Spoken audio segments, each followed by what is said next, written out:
Bonjour à tous, bienvenue dans cette nouvelle vidéo sur ma chaîne YouTube et on se retrouve aujourd'hui pour la review des épisodes 3 et 4 de Les Traîtres saison 3. Une soirée magnifique, sublime, je suis en très grande forme pour vous parler de deux épisodes exceptionnels, avec des séquences mémorables, Bref, j'ai absolument adoré cette soirée, j'ai plein de choses à vous dire. Il y a eu du très positif et aussi du très négatif. On va en parler. Beaucoup de choses. Bref, un énorme coup de cœur. Je vous le dis, un énorme coup de cœur. Une goat absolue. Oui, messieurs, dames. Je l'aurais certainement mis dans la miniature de toute façon. Parce que vraiment, je me suis régalé. Mais, ah là là, quel programme exceptionnel. Exceptionnel. On a mangé caviar toute la soirée. C'est simple, quand on est arrivé à 23h et des brouettes là et que ça s'est terminé, moi j'ai regardé en plus le programme avec Juju Fit 4 derrière, mais j'étais encore prêt à en reprendre, mais du rab, pendant encore 1, 2, 3 heures, je n'étais pas rassasié tellement j'ai passé une soirée formidable. Alors, j'en avais pas trop parlé la semaine dernière, vu que j'en ai parlé dans l'épisode de Koh-Lanta, je vais en parler aussi ici. J'ai très peu de pubs, donc vraiment c'est très agréable à regarder, c'est exceptionnel. Alors, bon, il va y avoir des petits impondérables à partir des semaines suivantes, mais ça on en reparlera. Mais pour le moment, vraiment, c'est vraiment exceptionnel. Waouh, j'ai vraiment hâte de vous en parler. Si la vidéo vous plaît, évidemment, vous pouvez la liker, vous pouvez vous abonner et surtout, évidemment, la commenter. Et c'est ça qu'aime YouTube, il faut que vous la commentiez, donc n'hésitez pas. Surtout que là, il y a vraiment des choses, là, je pense qu'on va pas être d'accord. Parce que la semaine dernière, il y avait des candidats qui, pour moi, ou candidates, qui avaient fait très bonne impression, qui n'ont pas du tout confirmé cette semaine. Inversement, des candidats qui avaient fait impression moyennement, mais qui ont cartonné cette semaine. Bref, beaucoup de choses à dire. Alors on va commencer donc avec l'épisode 3. Évidemment, comme d'habitude, la vidéo est chapitrée, donc si vous avez regardé que l'épisode 3, bah, vous pourrez vous arrêter au timecode correspondant. Et sinon, vous regardez l'intégralité de la vidéo, évidemment. Vidéo qui risque, je précise tout de suite, d'être un petit peu longue, puisque j'ai pris des notes, mais j'avais jamais pris autant de notes quasiment, je pense, sur un épisode des Traîtres, tellement j'ai trouvé de choses intéressantes à dire. Donc voilà, installez-vous confortablement, passez une bonne soirée en ma compagnie, si vous me regardez le soir, sinon, je sais pas moi, bon petit-déj ou bon appétit, selon l'heure que vous me regardez. Alors, déjà, on commence donc avec l'épisode 3, avec l'identité du nouveau traître, et je vous avais dit la semaine dernière que malheureusement, pour moi, j'étais persuadé, évidemment, que ce n'était pas... que c'était Hugo, en fait, enfin, voilà...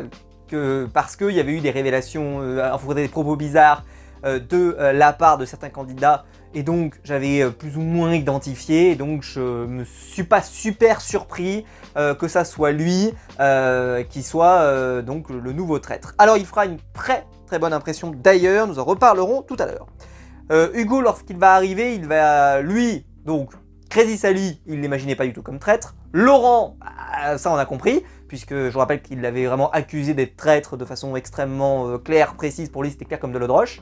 Et il y avait Frédéric Bell, et Frédéric Bell il va lui dire que pour lui en tout cas, c'est celle qui est la plus en danger parce que de son point de vue, si il avait dû se projeter sur quelqu'un qu'il pensait être traître, eh bien ça serait elle. Alors Frédéric Bell va répondre à ça, enfin en tout cas elle va nous répondre à nous facecam, dans un facecam formidable, elle nous offre des facecams d'ailleurs formidables, d'un autre monde, oh, c'est formidable. Oh là, mais faites-moi ça un best-of des interviews de Frédéric Bell. Je veux me les mettre en autoplay cette année parce que c'est formidable. Donc Frédéric Bell, là, elle fait, mais elle m'a fait mourir de rire. Elle me dit, bon bah déjà, nous on le choisit comme traître, il nous dit à peine merci. Et puis là, ça y est, il dit que je joue mal, machin, etc. Mais qu'est-ce que c'est que cette histoire? Surtout qu'elle va faire masterclass sur masterclass ce soir. Je le dis tout de suite, elle a fait masterclass sur masterclass. Oui, la GOAT. Il n'y a même pas de débat, mais on en reparlera tout à l'heure. Bref. On a ensuite la suite des événements, c'est-à-dire le réveil le lendemain matin, puisqu'ils vont donc éliminer quelqu'un. On voit que Maxime Mermoz, qu'on avait très peu vu jusqu'à maintenant, donc candidat, donc ancien rugbyman, qu'on avait très peu vu, très discret, je crois qu'il avait quasiment pas parlé de l'épisode, là dit qu'il veut passer à l'attaque. Alors ça se verra pas énormément, mais on le verra plus que la dernière fois, donc effectivement, ça s'est un peu vu, mais c'est vrai qu'il n'a pas été très gâté dans le montage pour le moment. Il y a le Ella, Donc Romain, l'auteur de récits policiers, etc., va partir sur une théorie, alors que nous d'ailleurs, spoiler parce qu'il va nous le dire tout de suite, et après il va le révéler plus tard dans un épisode suivant. Donc bon, c'est pas grave, mais ça a affecté un peu le côté de mais qu'est-ce qu'il va leur dire, parce qu'en fait on se doutait peut-être que c'était la piste sur laquelle il allait aller, mais pas forcément celle-ci. Bon, et donc Romain pense, vous savez, il était très focus sur Daniel. Il pense que lui, c'est pas forcément la sujet de Daniel, c'est même le sujet peut-être de Daniel et Arthur, et qu'en fait il y aurait pour la première fois dans le jeu un couple de traîtres, c'est-à-dire que les deux seraient traîtres. Alors, soit, donc pour lui, dans sa piste, il imagine peut-être Daniel et Arthur, ou peut-être Laurent et Hugo évidemment, mais pour l'instant il n'y avait pas de nom encore cité, on en reparlera plus loin.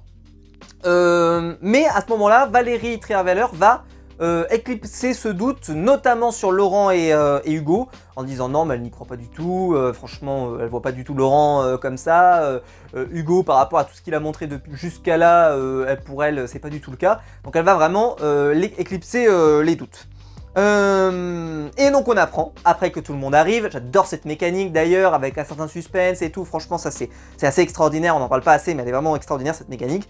Et n'arrive pas, excusez-moi, Bruno, donc pas Bruno Solo, mais Bruno H, le maître de midi de TF1 qui est éliminé, qui m'a pas laissé un souvenir impérissable. Alors il a fait pour moi pas un mauvais parcours, au contraire, il avait l'air sympathique, etc. Mais je pense que voilà, c'est pas un candidat non plus où je me suis particulièrement attaché, donc le voir partir ça m'a pas forcément déçu. Petite remarque, il ne sera pas dans l'émission de Juju Fit Cat plus tard le soir. Voilà, il y aura deux autres éliminés qui vont venir, mais c'est pas lui, donc je ne sais pas pourquoi, je peux pas vous l'expliquer, mais en tout cas il n'y sera pas. Et on va partir sur l'épreuve, donc c'est une épreuve à la morgue, et déjà on peut parler de l'ambiance de cette épreuve avec des corps, alors qui ne sont pas des vrais corps, mais qui sont des comédiens, parce que les gens ils ont même pas mis des faux cadavres en fait, hein, ils ont mis des humains qui dorment. Mais c'est vrai que c'est assez spectaculaire, et le plan pour moi le plus spectaculaire, c'est qu'ils vont enfermer 4 personnes dans des frigos pour corps en fait. Et c'est vrai que c'est assez, ça m'a rappelé des visuels presque de Saw, pour donner des idées comme ça. Alors il y en a un notamment, c'est dans le Saw numéro 2, si vous avez déjà vu la saga Saw, où un des mecs rentre dans une sorte de petit emplacement comme ça, où il doit récupérer un vaccin pour se sauver, voilà, et la truc se referme derrière lui et il finit brûlé vif. Bon voilà, désolé ça spoil, mais vous inquiétez pas, ça se produit dès le début du film, donc vous inquiétez pas, vous risquez rien. De toute façon dans Saw globalement, ils vont passer à ça le quart d'heure, vous le savez. De toute façon, et ce plan là m'a rappelé énormément, c'était hyper anxiogène, hyper bien foutu, waouh, j'ai pris une grosse claque. Je pense que vous avez tous pris une grosse claque parce que franchement, ça rendait hyper bien à l'image, je trouve. L'arrivée, l'ambiance, waouh, waouh, waouh, M6, magnifique. Donc il faut pour libérer donc, les 4 personnes concernées, il va falloir aller résoudre des énigmes. Donc en fait, il va y avoir des indices à l'intérieur du frigo qui va permettre d'aller trouver le corps en question à la morgue. Donc en plus tout est malaise, c'est-à-dire que même l'épreuve est malaise, même si c'est pas vrai machin, mais c'est quand même malaise. D'ailleurs, donc pour ceux qui ont regardé l'émission de Juju Fit Cat après, on voit que Laurent Ruquier a vraiment eu du mal, ça on le voit pas trop dans le montage là, mais on le voit dans le montage de l'émission d'après, j'y reviendrai sur cette émission plus tard, où voilà, on voit qu'il a vraiment eu du mal parce que même toucher, même s'ils sont pas morts, etc., mais juste toucher quelqu'un qui est recouvert par un drap, etc., on voit qu'il a beaucoup de mal, très compliqué, je reconnais que moi aussi, franchement, c'était malaise, franchement assez extraordinaire. Alors si on doit retenir, donc Daniel va rester coincé, malheureusement. Stummy Bugsy, lui, va être libéré par les Bleus, notamment donc l'équipe de Maxime Mermoz. Hugo, lui, va être libéré ensuite par les Rouges, par l'équipe de Laurent Ruquier. Et enfin, donc il y a eu un point chacun, hein, un point pour les Rouges, un point pour les Bleus. Et Gwendal va être libéré par les Bleus, donc l'équipe de Crazy Sally à ce moment-là. On va repartir. Donc l'épreuve en tout cas, bon, il Il y a toujours, bon, il n'y a pas énormément d'enjeux, il y a juste des enjeux au niveau des amulettes, etc. Mais moi j'aime bien, je trouve que c'est quand même réussi, c'est sympa. Ça anime l'épisode, je sais qu'il n'y a pas énormément d'enjeux, donc il y a des gens qui sont un peu critiques là-dessus, mais je trouve que ça anime l'épisode, ça le remplit bien. Je préfère qu'on remplisse ça avec du vide. Là on remplit des choses avec des choses qui amènent dans une ambiance, dans une atmosphère que je trouve très cool, qui va bien avec le programme. Moi ça me va, ça me dérange pas, j'ai pas l'impression de perdre mon temps. Peut-être que certains oui, mais moi je trouve que c'est un procès que je trouve pas juste, de mon point de vue évidemment. Et là, donc, il va y avoir deux candidats qui vont s'affronter, s'opposer. C'est Amy, donc l'influenceuse Amy LTR, et Asdin. Alors c'est simple, ils se soupçonnent tous les deux inversement, c'est inversement proportionnel, si vous voyez ce que je veux dire, c'est-à-dire que c'est la poussée, quoi. Parce que chacun se soupçonne, plus ou moins par des déductions qui ne reposent pas sur grand-chose, mais voilà, Asdin a trouvé que les réactions qu'elle a eues dans certains jeux étaient un peu fausses. Inversement, elle se dit, Asdin, je trouve qu'il joue bizarrement, etc., etc. J'aime pas son attitude, je trouve, voilà, je sais pas, je trouve secret, je le trouve très dans le contrôle, enfin, peu importe. En tout cas, voilà, chacun se cible. Ce qui est très drôle, c'est qu'ils se ciblent sans savoir qu'ils sont la cible de l'autre, et en fait, si, ils sont la cible de l'autre, donc c'est assez étonnant. Et à ce moment-là, donc retour dans la pièce, quelques gens discutent, et Crazy Sally va faire un malaise, on va le dire comme ça. On l'avait vu dans l'émission de Justificat d'ailleurs de la semaine dernière. Ouh alors, il nous avait fait monter toute la hype. Ouh là là, est-ce que c'est prémédité? Est-ce que c'est une stratégie? Est-ce que c'est une tactique? Avec un Laurent d'ailleurs qui avait eu du mal à ne pas spoiler parce que il était là, enfin je veux dire il était présent, donc bon bref. Je remaintiens que c'était quand même une idée particulièrement lunaire de faire ça, mais bon peu importe.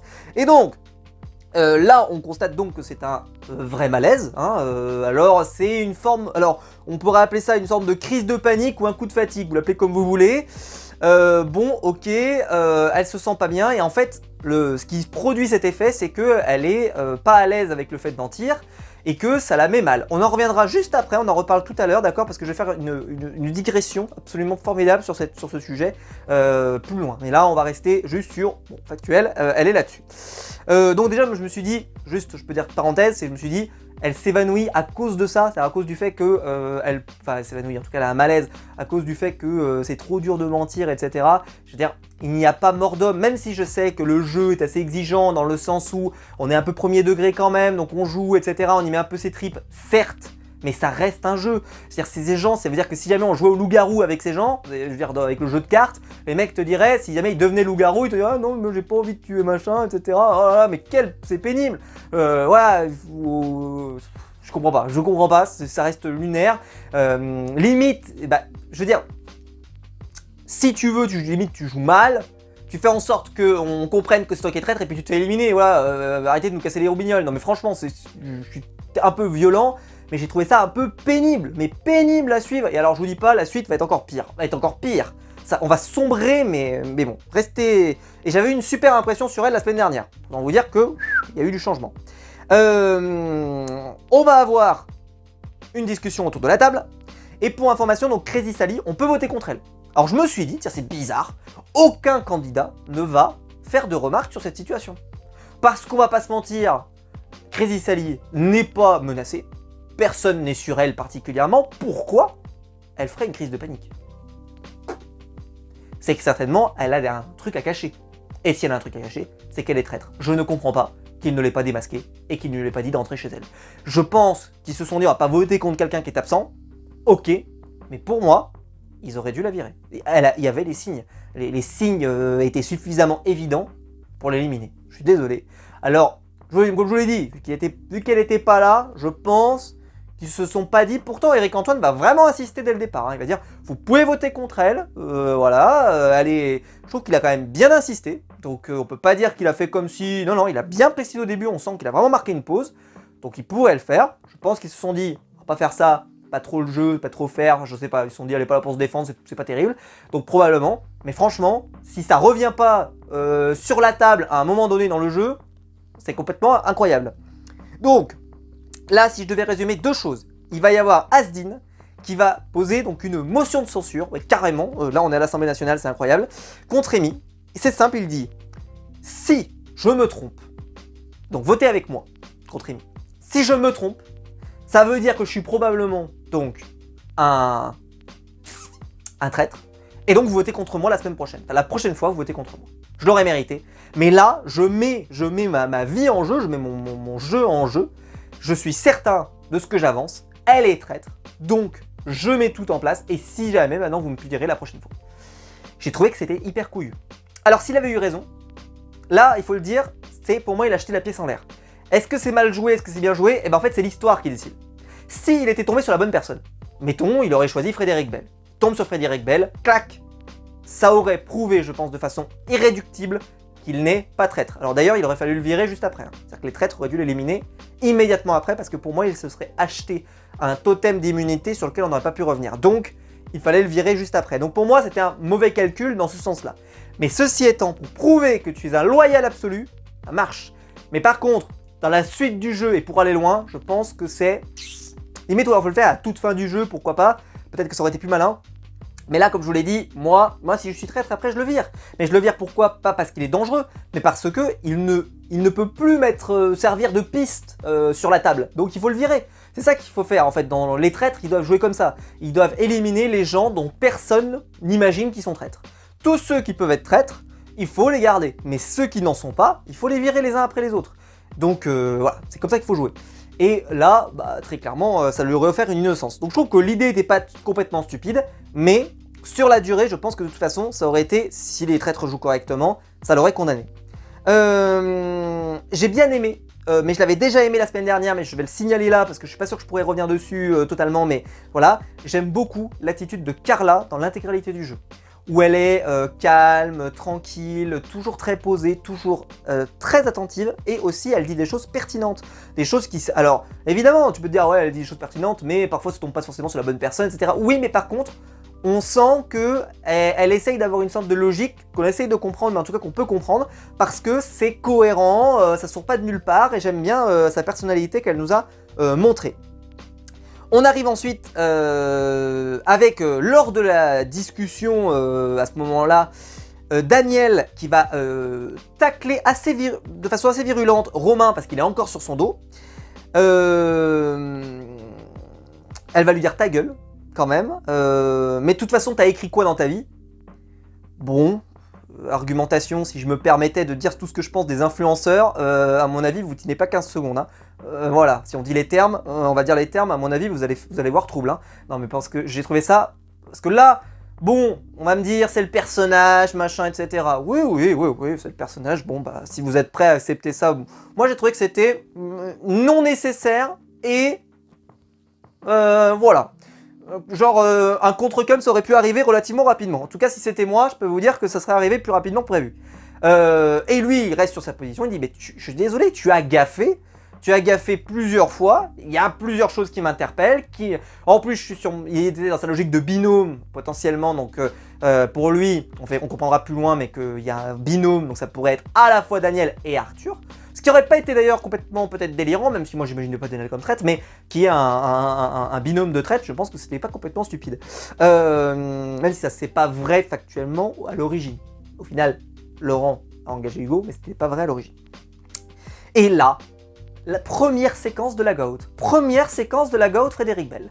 Frédéric Bell qui va se mettre à pleurer comme une comédienne, alors qu'elle en pense pas moins, devant l'acharnement que subit Daniel. Mais j'ai écrit mort de rire parce que c'est désamorcé par elle, Facecam, qui t'explique que elle en pense pas une miette, elle a rien à foutre, elle veut la virer, elle veut virer tout le monde, de toute façon elle veut y aller, mais elle pleure et tout, c'est incroyable. Parce que Juju Fit Cat l'année dernière elle avait pleuré. C'était une masterclass parce que ça sortait vraiment du cœur. Là, c'est encore plus ouf parce que tu sens. Parce que c'est... Franchement, elle l'a super bien joué. Hein. Franchement, t'es là, tu te dis, mais ça va, tu calmes. Ça, pour moi, ça l'a vraiment mis comme si c'était une loyale, hyper investie dans le jeu, etc. Pas du tout comme une traître. Pour moi, ça me l'aurait presque sorti de la tête tellement c'était bien fait. Oh, la GOAT. Mais attention, plus loin. On en revient. Alors, donc pour les votes. Amy va avoir 7 votes contre elle et donc va être éliminée. Asdin 3 votes, Daniel 1 vote, Romain 1 vote, Frédéric Bell 1 vote et Lali 1 vote.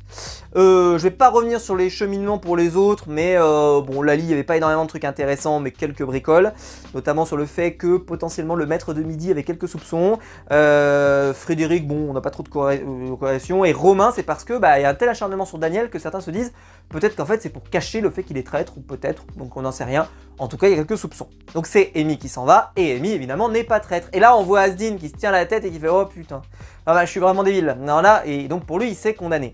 Sauf que derrière, dans le jeu, ils se disent ah peut-être que il y a peut-être moyen de se dire que il aurait vraiment, est-ce qu'un traître aurait vraiment tout misé là-dessus? Et j'ai envie de dire ça que ça aurait pu peut-être, mais je trouvais que c'était vraiment là, ça aurait été un traître de très haut niveau de se dire je vais vraiment me mettre dessus, puis en plus de toute façon il se fait sanctionner juste après, etc. Franchement, je pense que là, un traître qui aurait fait ça, à mon avis, et vraiment il tenait pas à sa vie. Et le soir, donc, il va y avoir une discussion entre les traîtres, et Crazy Sally est de retour pour le bannissement.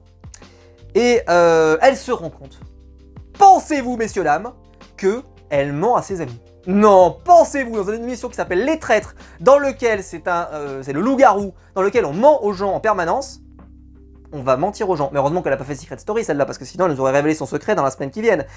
Donc, elle se rend compte qu'elle ment aux gens, donc, elle nous fait une dépression, et là, deuxième séquence de la goat. La goat absolue, Frédéric Bell, qui est venue, elle a tiré à balles réelles. À balles réelles. Alors, je vais pas vous... Voilà. Elle dit, je veux pas me la jouer truand, mais il y a un moment donné, le jeu, c'est le jeu. Et que si tu n'es pas prête à éliminer les loyaux et à vouloir gagner, tu n'as rien à faire là. Tu dois aller faire de la randonnée dans le Périgord. Mais ne pas faire ça. Non mais c'est incroyable. Elle a dit tout... Alors je vais pas redire tout ce qu'elle a dit parce qu'évidemment, je le dis tout de suite, ces mots sont ma pensée. Ces mots sont mes termes. Les termes sont les termes. Elle a dit les termes, donc on ne peut pas rajouter. Quand on a fait une masterclass, une telle masterclass, quelque chose de formidable et d'extraordinaire comme ça, on ne peut pas revenir dessus. Donc c'est formidable. C'est vraiment, je mets mon tampon, vous voyez, mon tampon de notaire, je le mets dessus, je suis pas notaire mais je m'en fous. Clac, je le mets dessus, je le dis, c'est exceptionnel, bravo. D'ailleurs, donc, Sally, donc elle veut protéger certains loyaux, mais pas parce que ce sont des loyaux qu'elle pourrait manipuler ou je sais pas quoi, non, juste parce qu'elle les aime bien, machin, etc. Donc notamment Gwendal et Arthur. Mais pourquoi? Et donc Frédéric Bell va dire mais c'est pas possible, moi je veux bien qu'on ait une réflexion, mais on est là pour éliminer les gens, on n'est pas là pour sauver des gens, on est là pour éliminer les gens, on est des traîtres. T'as pas compris le jeu? Et en fait elle a tellement câblé parce que elle c'est une comédienne, et elle va dire à un moment, mais un raisonnement du logique, ça dit, ça veut dire que elle, si on te proposait, je sais pas moi, de jouer dans un film horrible, dans lequel tu joues un criminel, etc., tu te dirais, ah non, en plein milieu du film, franchement, on peut plus de mentir, etc. Mais c'est une comédie, ce truc. C'est une comédie, c'est un jeu, c'est du théâtre vivant. Alors oui, bien sûr, c'est quand même sympa, c'est fun, on manipule, on machin et tout, mais c'est censé être fun, vous êtes censé passer un moment cool. Putain, mais c'est pas possible. Et alors là, mais Frédéric Bell, la masterclass, quoi. Elle l'a... mais bravo. Et j'y reviendrai plus loin, parce que Crazy Sally a tellement baissé dans mon estime que plus loin, il va y avoir une intervention à laquelle je ne vais donner aucune valeur, vous allez comprendre. Mais c'est absolument extraordinaire. Donc, Crazy Sally, à ce moment-là de l'épisode, donc ça se termine là-dessus, cliffhanger. Elle sait pas si elle veut continuer ou pas, mais... Ok, très bien. Et donc, peut-être abandonner, carrément. Ok. Qu'est-ce que vous voulez faire? Oh, mais c'est... Oh là là là là là là. Ah bah, Crazy Sally, officiellement, la pire traître, probablement, de l'histoire du programme. Et si à la fin, elle finit par gagner, parce que elle s'est innocentée par le fait qu'elle s'est fait évanouir, ou je sais pas quoi, ou machin et trucs qui n'étaient pas volontaires, etc. Mais bon, peu importe. Mais franchement, je trouverais ça, pour moi, là, mais c'est... Elle a très mal joué. C'est les autres traîtres qui sauvent la situation. Et d'ailleurs on en reparlera juste après parce que là, donc pour ceux qui s'arrêtent à l'épisode 3, je ne vous dis pas qui a été éliminé, mais on n'a pas vraiment de piste. C'est ça qui était intéressant, c'est qu'il n'y a pas de piste. Parce qu'au final ils ont coupé, ils ont juste gardé la séquence de discussion autour de Crazy Sally, qui était formidable, mais on n'a pas vraiment eu de piste de réflexion pour savoir qui allait être éliminé. Donc suspense extraordinaire, publicité à ce moment-là, et quand on revient, on se dit qui va être éliminé, et bien on va avoir la réponse maintenant. On se retrouve donc le lendemain matin avec le célèbre petit déjeuner. Petite précision, donc l'une de celles qui était le plus motivée à éliminer Asdin pour le faire payer par rapport à ce qu'il avait dit lors du dernier conseil, vacille très légèrement, c'est Sylvie Tellier, qui va dire, mais c'est vrai que là il a vraiment fait des grosses conneries, c'est-à-dire que s'il est vraiment traître, c'est complètement stupide. Donc pour moi, il est loyal, et il est loyal qu'il s'est peut-être trompé. Mais je peux pas le garantir, et je pense qu'il faut qu'on aille jusqu'au bout de la mécanique, parce que de toute façon, bah, si on va pas jusqu'au bout, après on saura jamais en fait, si vraiment... voilà, donc... mais elle est en hésitation, parce qu'elle trouve que c'est tellement mal joué, entre guillemets, ou tellement... Bah, vu qu'il s'est trompé, bah pour elle, c'est compliqué. Et je pense qu'elle a raison, même si elle a raison de se méfier.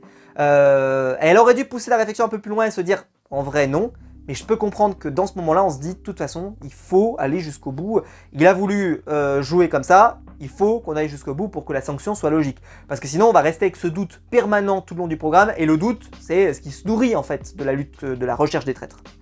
Et le lendemain matin, donc Crazy Sally est bien présente au petit déjeuner. Oui, voilà. Alors elle revient, elle est toute reboostée, ça y est, elle se retrouve à nouveau bien pour jouer la traître, nanani nanana. Bon, ok, formidable.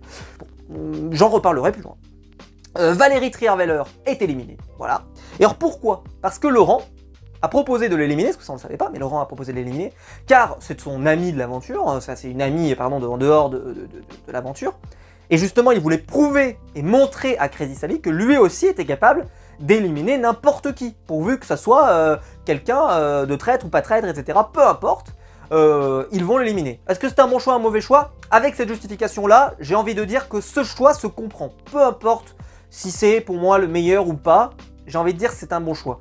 Mais qu'on en soit résolu à arriver à ce résultat-là, à se dire on va vous montrer que ça ne reste qu'un jeu, etc.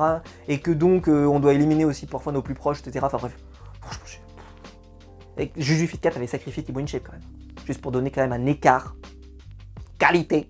Oh, absolument incroyable. Alors même si Juju Fit 4 va dire dans le prime suivant d'ailleurs, enfin le prime, enfin dans l'access, dans l'after pardon, elle va dire oui, je comprends qu'elle ait vécu comme ça. Oui, sauf que elle comprend parce que certes, tu peux le vivre intensément au moment, etc.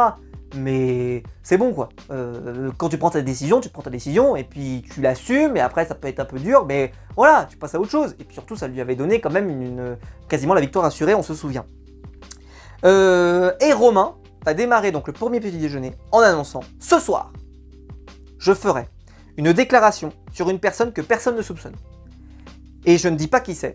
Comme ça, la personne ne pourra pas se défendre, ne pourra pas préparer sa défense avant ce soir. » Donc il laisse ça en suspens comme ça. On a vu personne un peu inquiet, se dire oh là là, il est sur quelle piste, etc. Mais j'ai trouvé que c'était extrêmement couillu. Parce que j'aurais bien aimé me dire tiens, est-ce qu'il y en a qui changent d'attitude, est-ce qu'il y en a qui essaient de se renseigner, essayent de venir le sonder en disant tiens mais c'est quoi ta piste, t'es parti sur quoi, etc. pour qu'on comprenne, enfin je sais pas.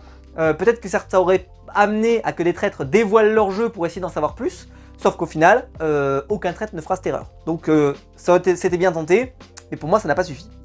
Lors du repas, Hugo va faire un lapsus, puisqu'au lieu de dire le but c'est de faire gagner les loyaux, il va dire je veux faire gagner les traîtres.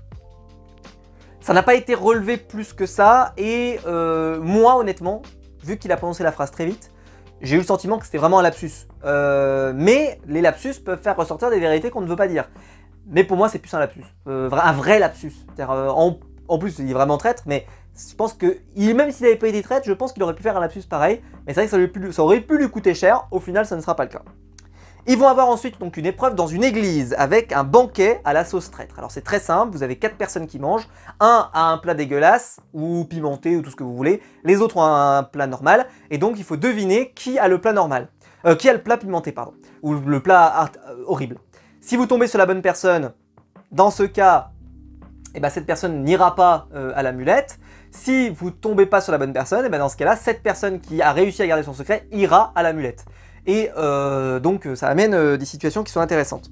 Alors, donc la seule façon de gagner, c'est vous manger, vous montrer, parce que tout le monde va passer, hein, donc tout le monde va passer.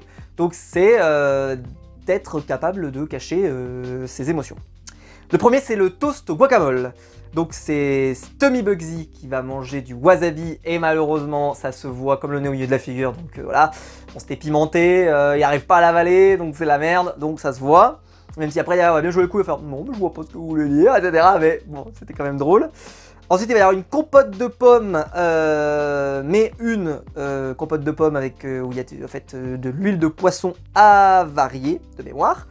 Et ils se disent que c'est Maxime Mermoz. Voilà, c'est Maxime Mermoz. Au final, ce n'est pas Maxime Mermoz, c'est Frédéric Bell qui l'a mangé telle la goat absolue qu'elle est, parce que c'est la goat, on le répétera jamais assez. Elle a mangé le plat piégé, mais vraiment, mais c'était RAS, mes amis, une comédienne incroyable. Elle est arrivée, elle a bouffé, c'était dégueulasse, mais pas de problème. Oh, bravo, le contrôle qu'elle est capable de faire, je suis admiratif. Ensuite, il va y avoir un burger à Larissa. On pense que c'est Daniel parce qu'elle mange doucement, elle a du mal à avaler, etc. Donc peut-être que voilà. Et au final, c'est Laurent qui l'avait. Et petite fun fact, c'est que Hugo avait aussi trouvé que c'était Laurent, puisqu'il va dire, et là bravo d'ailleurs, super stratégie, où il dit je pense que c'est Laurent. Alors il peut se tromper, mais là en plus il a eu juste. Et ça validait vachement le mensonge qu'il a tenu depuis le début, c'est « Je pense que Laurent n'est pas traître parce que de toute façon, il ne peut pas me mentir. » Et là, il le valide en plus le fait que là, il a réussi à voir qu'il mentait. Donc ça n'a pas été trop soulevé par les autres, mais je pense que ça, franchement, c'était très très bien vu.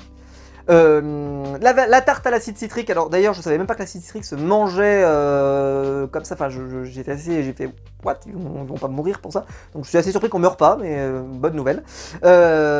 Donc est-ce que c'est Arthur? Bon bah non, c'est pas lui. Et franchement j'y croyais parce que franchement il avait l'air de galérer pour manger, mais au final il mange doucement, il semblerait. C'est Romain qui l'avait, Romain qui n'a rien montré, pareil, excellent self control. Donc finalement au bout du bout, donc c'est Laurent, Frédéric et Romain qui vont dans la salle à l'amulette. Et pourquoi je vous dis ça, c'est que ça veut dire qu'il y a 2 traîtres sur 3. C'est-à-dire que le seul qui, et en plus pas de bol, Laurent ne va pas trouver l'amulette, Frédéric ne va pas trouver l'amulette, et c'est bien Romain qui va trouver l'amulette. Donc ça veut donc dire que les traîtres sont au courant de qui a l'amulette ou pas. Ce qui aurait pu être peut-être une mécanique à utiliser, peut-être quelque chose sur lequel ils auraient pu réfléchir, en se disant tiens, on aurait pu faire une erreur ou autre, etc. Bon, peu importe. Mais en tout cas, bon, c'était intéressant. Le soir, lors de la discussion, il va y avoir un doute entre, enfin, dans l'après-midi, pardon. Donc, il va y avoir Asdin, toujours, évidemment, parce qu'Asdin, il s'est condamné quand même tout seul comme un grand. Il y a Frédéric qui va revenir un tout petit peu dans la discussion, mais globalement ça va pas durer longtemps parce que Hugo va réorienter les votes très rapidement vers Lali. Alors il va s'appuyer sur 2 choses, il va s'appuyer sur le fait qu'elle n'a pas soutenu Carla lorsque Carla, elle, avait des doutes sur, alors je sais plus quelle candidate, et en fait elles avaient toutes les deux les mêmes informations et elle l'a pas soutenue lors d'une table. Donc ça va donner du grain à moudre. J'ai trouvé que c'était bien foutu. On va avoir ensuite, Sally, pardon. Donc Stummy Bugsy qui va y penser depuis le malaise. C'est le seul à avoir quand même les 2 neurones qui fonctionnent, parce que quand même, pour moi, ça me semble tellement évident que c'est bizarre que ça ne soit pas sorti sur la table. Alors il en a parlé là, mais après il n'en a plus reparlé. Je comprends pas pourquoi c'est pas revenu. Pour moi, il avait la piste, là tu l'avais. Allez mon grand, au galop, montre... putain, c'est incroyable. Bon, peu importe. Au final, lors de la discussion, Sylvie, au final, elle va rester sur sa position et voter Asdin. Romain va donc faire sa déclaration lors de la discussion. Et il va annoncer ce que vous avez annoncé au tout début de l'épisode, ce qui fait que ça nous semblait moins surprenant pour nous, mais bon, peu importe. Et pour les candidats, oui, que un binôme de traîtres, il y avait un binôme de traîtres. Donc il en a que 2, soit Laurent et Hugo, soit Arthur et Daniel, et il reste sur Arthur et Daniel. Donc les 2 sont très, évidemment, Laurent et Hugo sont très rassurés, parce que vraiment ils sont pris de court en plus. Mais là, voilà, il va rester là, il va développer là-dessus, il va expliquer, il va plus s'intéresser à Arthur en disant que à chaque fois que j'ai eu des soupçons sur Daniel, c'est Arthur qui m'en a dissuadé, etc. Donc probablement qu'il y a une piste à creuser, et que je pense que c'est ça. Donc bravo à lui. Donc résultat final, donc Bruno va avoir 1 vote, Arthur 1 vote, Asdin 7 votes et Lali 6 votes. Donc Lali, vraiment, ça a été suffisamment persuasif ce qu'a dit Carla, puisque je l'ai dit tout à l'heure, mais Carla est extrêmement percutante, elle est très pertinente, elle va vraiment expliquer les choses, elle est vraiment, je l'ai trouvée très bonne, et encore une nouvelle fois ce soir, et voilà. Et Lali, excusez-moi, donc Lali a 6 votes, donc elle risque d'être éliminée, et Asdin est bien éliminé, c'était logique, il est évidemment loyal. Ils le savent, ils font mais oh on le savait, on est vraiment nuls, etc. Alors oui, ils sont nuls, mais je pense qu'ils avaient besoin de se l'enlever de la tête, de se dire on exclut la possibilité que ce soit ça, parce que comme je l'ai dit, ils auraient vécu avec ce doute en permanence et je pense que c'était compliqué, même si franchement, ça semblait difficile à imaginer qu'il était traître, mais je peux comprendre qu'on ait envie de s'enlever le doute. J'aurais certainement voté plutôt Lali probablement dans cette situation, mais dans des cas je me serais trompé puisque Lali n'est pas traître non plus, hein, voilà, dans cette situation, donc je vais pas leur jeter la pierre. Puis, on va passer... Alors là, normalement, je vais faire que 2 parties dans la vidéo. Épisode 3, épisode 4. Mais là, je vais faire une partie juste sur la masterclass du dîner. La masterclass du cocktail. Ah bah, j'ai été obligé. Là, je suis obligé de faire une partie réservée à cette phrase, à cette portion de l'émission. Je vais dire quelque chose. Entendez-moi bien. C'est la meilleure séquence que j'ai vue de l'année. Ça. Et je vais dire un truc. Cette séquence n'aurait jamais dû être aussi bien. Jamais. Parce que il suffit qu'ils apportent le verre. La personne boit au premier coup. C'est fini. La séquence n'existe pas. Et là, il y en a même sur Twitter qui m'ont marqué, qui m'ont dit c'est une séquence presque, elle fait trop scénarisée en fait. Parce que ça paraissait lunaire. Mais ça paraissait lunaire. Mais c'était extraordinaire. J'ai pris un pied, alors là j'ai pris des centaines de notes tellement je trouvais ça incroyable. Alors donc, il n'y a pas de bannissement. Déjà on a la courrier. La séquence, à partir du moment où ils reçoivent la lettre, c'est extraordinaire. Au final, il y a une soirée cocktail dans lequel les traîtres vont devoir éliminer à la vue de tous. Exceptionnel. Il faut choisir quelqu'un à qui on va faire boire un verre rouge empoisonné qui se trouve dans une vitrine. Le début de la soirée dans laquelle ils arrivent commence à 23h37. À minuit, le poison ne fera plus effet. Donc il faut réussir, dans ce laps de temps de 23 minutes, à réussir à faire boire quelqu'un avec le verre. Bon. Hugo Manos, lui, va vouloir faire boire potentiellement à Sylvie Tellier. Ils n'y arrivent pas, et donc Fred prend le taureau par les cornes. La GOAT, Frédéric Bell, se dit, je vais pas, c'est bon, il faut qu'on élimine quelqu'un de toute façon, peu importe qui c'est, on propose le verre et la personne le boit. Pas de bol, personne n'en veut, sauf un. Romain. Merde, Romain c'est le seul qui est immunisé qui ne peut pas boire. C'est-à-dire qu'elle était désespérée. Alors, si cette séquence vous allez trouver géniale, on en reparlera plus loin, mais voilà, donc le hasard de qui veut mourir ce soir, hein, qui veut mourir ce soir. Et c'était vraiment formidable, la séquence est extraordinaire. D'ailleurs, j'ai pas parlé aussi de Laurent qui va chercher le verre, qui voit pas le verre, enfin, c'était formidable. Crazy Sally ensuite, elle revient, mais là, elle comprend pas le jeu, Elle dit, bah, on va aller voir, elle veut que ça soit Lali qui boive, comme ça, on repart à 0. Alors attendez, Lali, dont il y a eu 6 votes contre elle, donc les loyaux sont prêts à l'éliminer toute seule comme une grande. Elle se dit, Crazy Sally, c'est elle qu'on va éliminer. Alors évidemment, moi je me dis, ça se trouve, c'est peut-être parce qu'elle n'avait pas envie de faire boire ses copains et ses amis, donc en réalité, elle n'est pas du tout revenue sur la décision qu'elle a prise au départ, donc en réalité, ce choix n'est pas logique. Donc j'essaye pas de comprendre parce que c'est probablement le truc le plus débile que j'ai jamais entendu. Parce que c'est débile, je comprends pas. Mais évidemment, ils sont dans l'urgence, etc. Donc voilà. Mais vu que maintenant, on sait qu'elle ne joue pas dans le bon sens, qu'elle ne fait pas les bons choix, en tout cas qu'elle ne fait pas les choix les plus pragmatiques, on peut se dire que ce choix-là n'a pas de sens. Et que si jamais j'essaie de vous en faire une interprétation, ça ne peut n'avoir aucun sens. Donc je ne vais même pas oser faire une interprétation, je n'en ferai pas. Je dis juste, je ne comprends pas pourquoi. Je comprends pas, j'arrivais pas à comprendre. Donc je pense que ça n'a strictement aucun sens et qu'elle a juste pas voulu que quelqu'un d'autre boive, c'est la seule raison. Donc traître encore une nouvelle fois que je ne comprends pas. Au final, Danielle va récupérer le verre. Elle a le verre en main, donné par Hugo. Elle est prête à boire. Et elle repose le verre. Séquence exceptionnelle. Le montage est fabuleux. Fabuleux. Fabuleux. La mise en scène, avec le ding d'une vieille horloge, etc., qui insinue qu'on va s'approcher des minuit, etc., etc., la tension qui monte, etc. On était, mais dans une pièce de Cluedo, une pièce de théâtre, dans lequel on a sentiment qu'il y a un sentiment d'urgence, etc. C'était formidable. J'étais, mais passionné, j'avais envie de savoir qui allait boire, j'étais comme un fou. Le fait qu'en plus ce verre est refusé, c'est formidable. Alors qu'en plus le verre aurait été accepté dès le départ, cette séquence n'existe pas, elle n'est pas aussi extraordinaire que ça. Mais là, c'est tellement refusé, c'est tellement machin que c'est formidable, c'est exceptionnel. La séquence est magnifique, sublime, extraordinaire, l'une des plus belles séquences que j'ai vues sur M6 depuis des années, vraiment extraordinaire.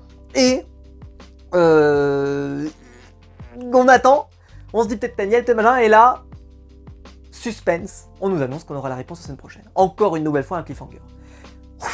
Oh là là, on va attendre une semaine là. Alors, moi je me dis, bah peut-être que personne n'a bu, hein, c'est peut-être la théorie la plus plausible, parce qu'on a l'impression que personne n'a l'air de boire, etc. Donc peut-être que personne n'a bu. Et je pense que quelqu'un a bu, et qui n'est pas Romain. Parce que, évidemment, ils ont fait une émission après. Oui.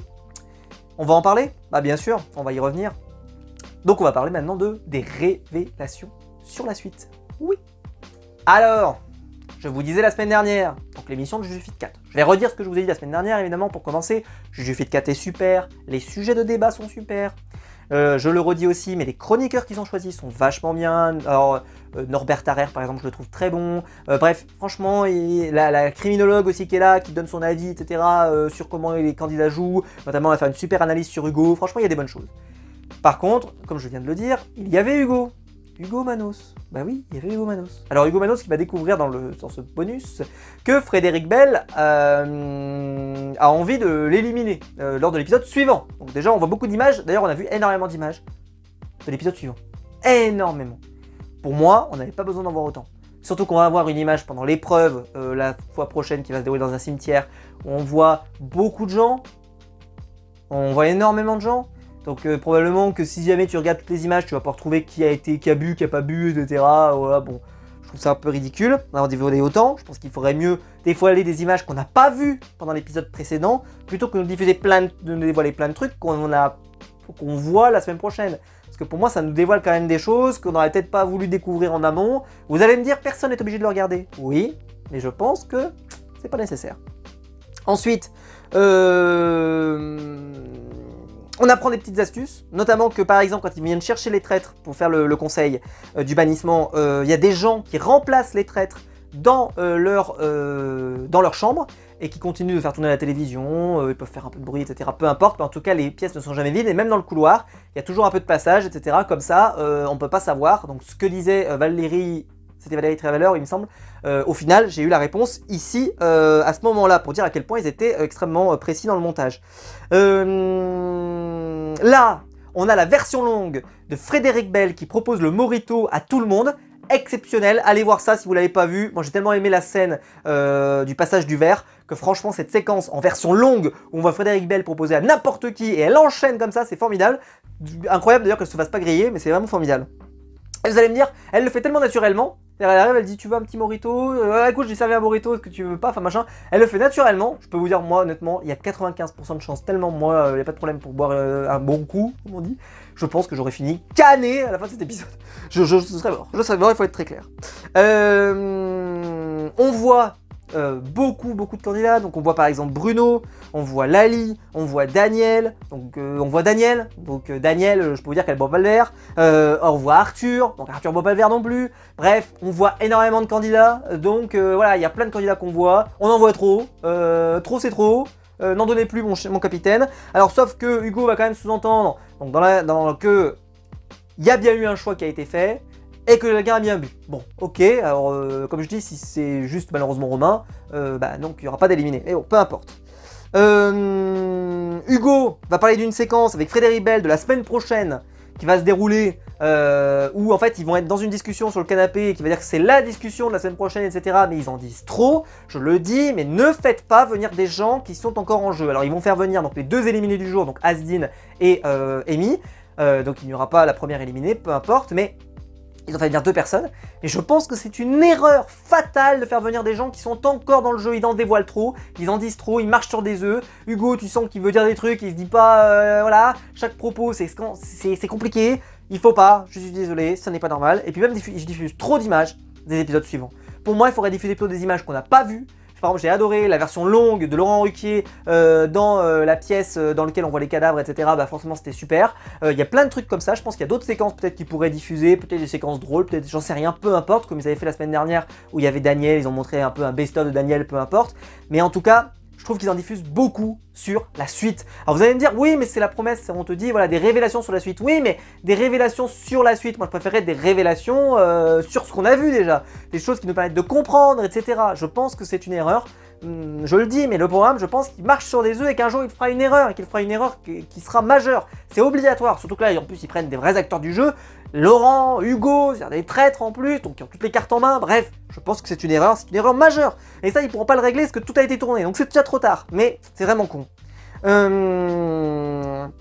On voit Sally qui va craquer donc en version longue, avec une nouvelle fois Frédéric Bell qui va s'exprimer, et comme je le disais tout à l'heure, la GOAT, là on est la version longue de la GOAT, donc avec t'es pas là pour sauver, mais t'es là pour tuer.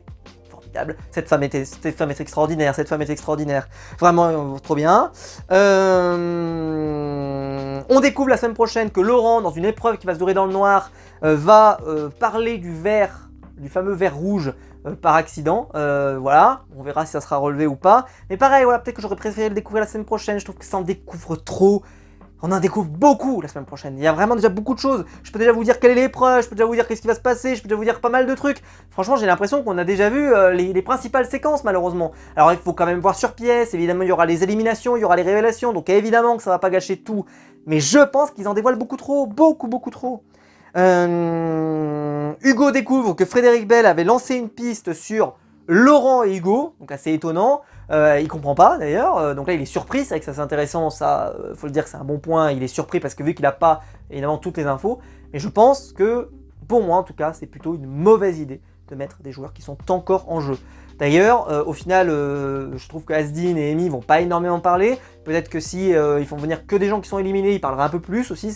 Voilà, je pense que c'est mal géré. C'est mal géré, le casting présent est mal géré. Je m'attends, puisque chaque semaine, à mon avis, ils vont faire venir au moins un traître plus l'éliminé ou deux éliminés. Donc peut-être que la semaine prochaine, ce sera Frédéric Bell ou encore peut-être Christy Sally, j'en sais rien. Et ça va continuer, mais je pense que c'est vraiment dommage. En tout cas de mon point de vue, d'en révéler trop. Voilà. Je pense que là, il y a un excès, voilà, ils en font trop.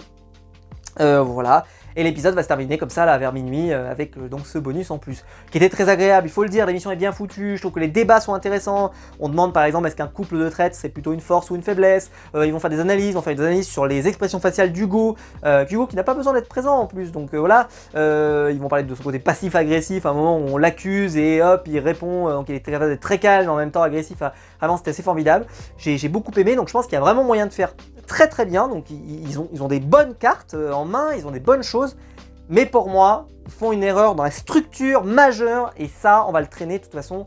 Mais en fait, vous allez me dire, je pourrais arrêter de regarder, mais en fait, je suis tellement dans l'appétit des traites, j'adore les traites, je veux en bouffer, que je suis prêt à en rebouffer à 23 h tellement je suis chaud, donc il n'y a pas de problème. Mais voilà, elle s'en sort très bien, les chroniqueurs s'en sortent bien, enfin vraiment, c'est bien foutu, mais je pense que dans le concept, il y a des trucs, j'aurais aimé ne pas savoir. Le trop, c'est l'ennemi du pas assez, quoi. Enfin voilà, de mon avis, évidemment, vous pouvez ne pas être d'accord dans les commentaires. Bref, j'ai adoré l'intégralité de ces deux épisodes. La saison est vraiment lancée, là on a vraiment eu plein d'éliminations, plein de retournements, des épreuves sympas, des vrais trucs. Frédéric Bell est exceptionnelle, alors je pense qu'elle gagnera quand même pas, parce que Frédéric Bell, je pense qu'à un moment des gens vont s'en douter, parce qu'elle est trop bonne comédienne, donc les gens vont se dire ah c'est bizarre, etc. Donc je pense qu'elle va se faire éliminer, mais si elle se fait pas éliminer, c'est vraiment, elle joue hyper bien, c'est hyper agréable pour le téléspectateur de l'avoir joué. Vraiment, je me régale. C'est la GOAT, c'est même pas négociable, elle est formidable. Bref, j'espère que la vidéo vous aura plu. Si c'est le cas, vous pouvez la liker, vous pouvez vous abonner, vous pouvez la partager sur les réseaux sociaux. Je vous attends en commentaire pour me dire ce que vous avez pensé de cet épisode, ce que vous avez pensé de ce qui s'est passé avec Crazy Sally. J'ai hâte de lire parce que je pense que ça va diviser, parce que ça a divisé sur Twitter, mais moi, je vous ai donné mon avis, je suis team Frédéric Bell, elle a dit les termes et rien que les termes, mais vous, dites-moi dans les commentaires si vous êtes d'accord ou pas. Et évidemment, vous pouvez revenir sur le casting, sur les épreuves, sur plein de choses, je vous attends avec impatience pour vous lire. On se retrouve très vite pour des nouvelles vidéos sur ma chaîne YouTube, ciao!